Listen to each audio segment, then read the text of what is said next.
Hey everybody, welcome back to the Wild Rose Ranch. I'm Micah, and today we are working on finishing up setting the posts for our rather large deer fence we're putting around our garden. It's going to be 9 feet tall and 40 feet on one side and 80 feet on the other, rectangular. So I just want to walk you through a little bit about what we're doing with these posts, how we're setting them, setting up for our H braces, and all the little details we've kind of figured out along the way. Let's get into it.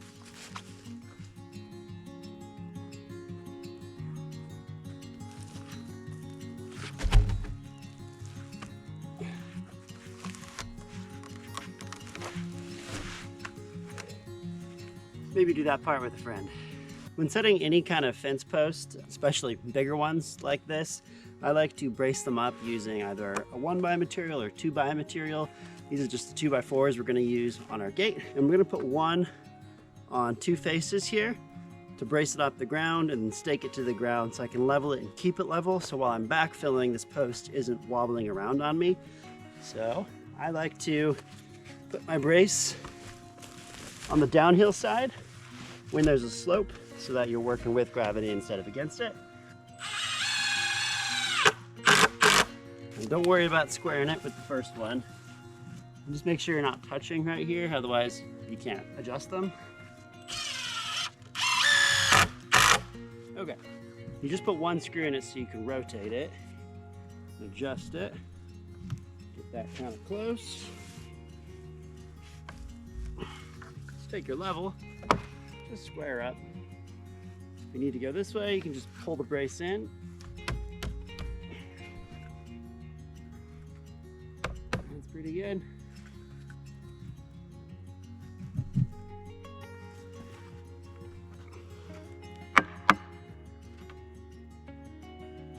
Perfect. It's important when you're setting your corner posts to make sure all of your faces are squared off to one another. And obviously that's really hard to eyeball across such a wide space. An easy trick is to just take a string line, secure it to the other post on the face you want to square, and then just run it over here, pull it tight, and bring it up to the face of the post gently. And just see, does the string contact one side or the other of the post sooner? Meaning it's not square to that. In this case, I'm under 1/8 of an inch off of square. So on a fence this big, I'm fine with that. I'm not gonna fuss with this big post. So what I'm gonna do is secure the string line off so I can set my posts in between and then get this thing staked out and secure. And tension knot, all you do is pull it tight and then just kind of wrap it over itself a couple times. And the tension in the string line will just pinch it and keep it from moving. You don't actually have to tie a knot. That gets harder to untie the longer it's sat there. Now just using these braces isn't really enough to keep a post this size secure. So what I like to do is get a wooden stake. These are just made out of some cedar planks and I just put a little point on them. And just come in here alongside the bottom and use a hammer or a mallet. Just tap it in.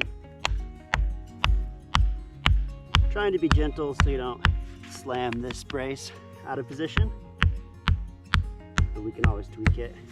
So just get it down close, and then I just like to use deck screws and just come in from the 2x4 side. Just go right through that stake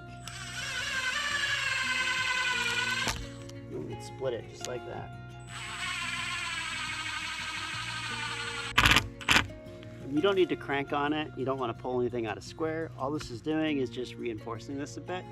Obviously, if you body slam the post, it's still going to go out of square, but this helps while you're setting your backfill.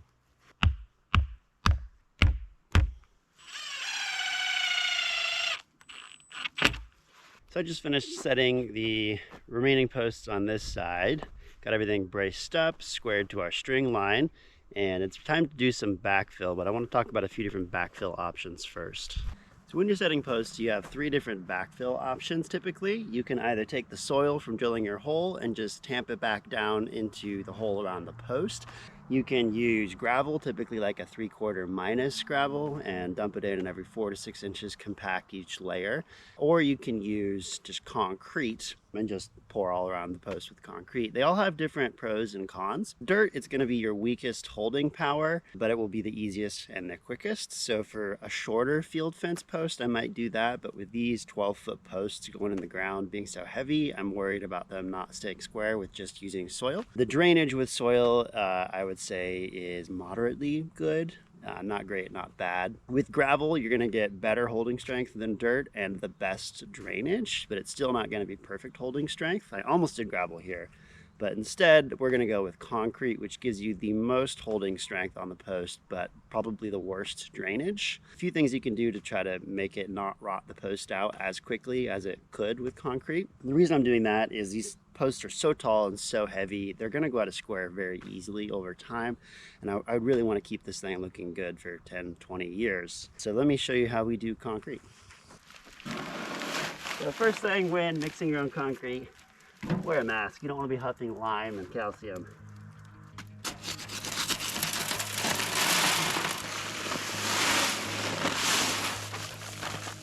And just wet it down. Better to do not enough than too much. And there's a few ways to mix. I like to use a shovel. You can also use like a power hoe or something, that works fine. And just turn it.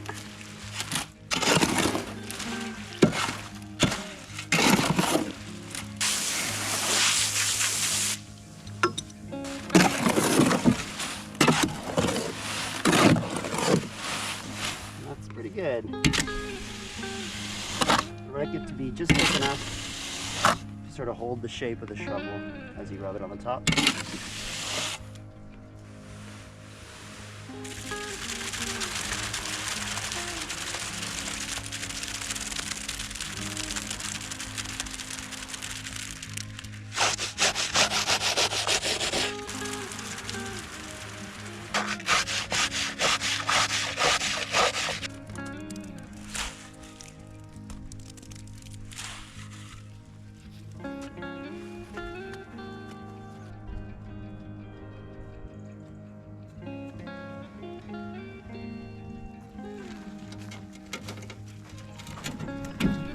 Once the concrete is mostly set, it's important to slope it up towards the post a little bit to encourage water to drain away from the post rather than pooling at the base of it and then soaking down into the wood.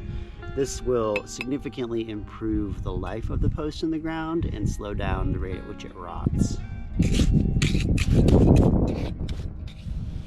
It doesn't need to be that much of a slope, really.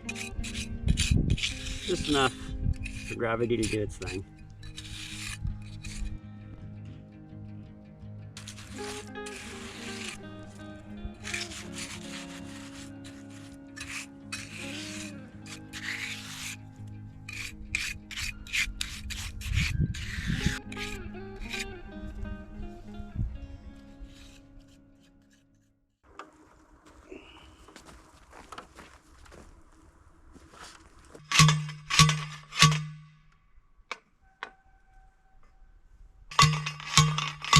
Check again.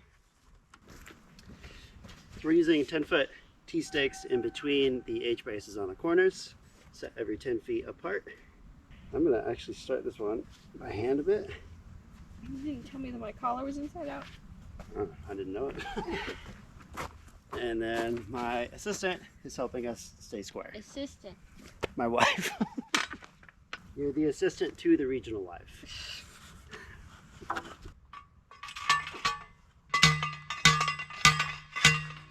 Double check. It's perfect.